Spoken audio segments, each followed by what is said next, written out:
Merci, Monsieur le Président. Moi aussi, je vais faire cette compétition face au chronomètre pour d'abord saluer la ministre et me réjouir effectivement des annonces que vous nous faites sur le plan budgétaire.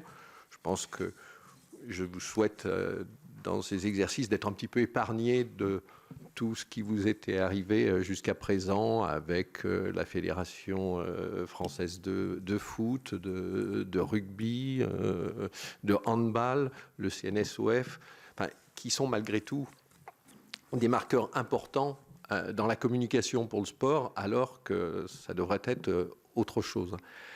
Moi, je reviens sur vos annonces et sur le sport scolaire et universitaire, qui, pour moi, me paraissent, enfin, sont essentiels.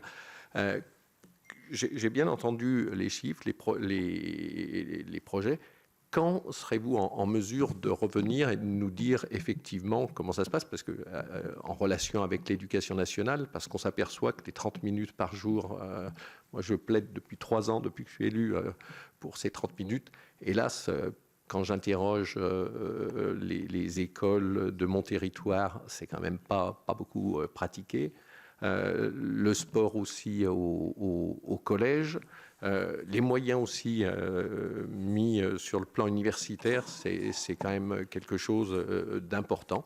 Je trouve, moi je vous l'ai dit, je pense qu'on devrait faire une promotion et une publicité plus importante même pour les champions universitaires, parce que c'est des beaux exemples pour notre jeunesse, bien mieux que d'autres champions très médiatiques qui abandonnent toutes études et qui, du coup, ont parfois des comportements ou des déclarations qui peuvent inquiéter, qui ne sont pas exemplaires du tout.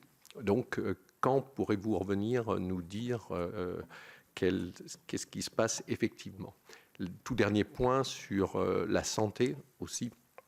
Le sport santé, on nous annonce aussi beaucoup de choses, mais dans la pratique, l'APA, elle est annoncée, les gens en parlent, mais la mise en place est pas évidente, même pour les praticiens de santé, pour pouvoir obtenir justement tout cet apport que peut être l'activité physique pour améliorer la santé de nos concitoyens.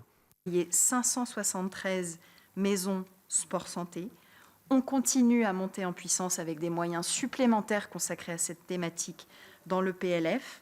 Sur le remboursement de la prescription médicale, nous menons aujourd'hui des travaux avec Aurélien Rousseau et Agnès Firmin-Lebaudot sous l'égide de la Première ministre pour continuer à travailler dans la promotion du sport sur ordonnance et prévoir qu'on aille au-delà des dispositifs actuels qui, pour l'instant, peuvent rembourser sur certains parcours de soins des consultations ou des bilans, mais pas encore les séances d'APA. Et nous sommes en train de travailler sur cette thématique-là pour que, par exemple, dans des parcours relatifs au traitement du cancer, on puisse rembourser un certain nombre de cours d'activité physique adaptée.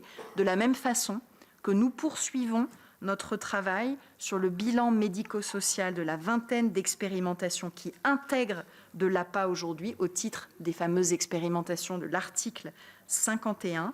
Et on va faire en sorte qu'à chaque fois que ces expérimentations auront été jugées probantes, elles puissent être le plus possible passées dans le ressort du droit commun.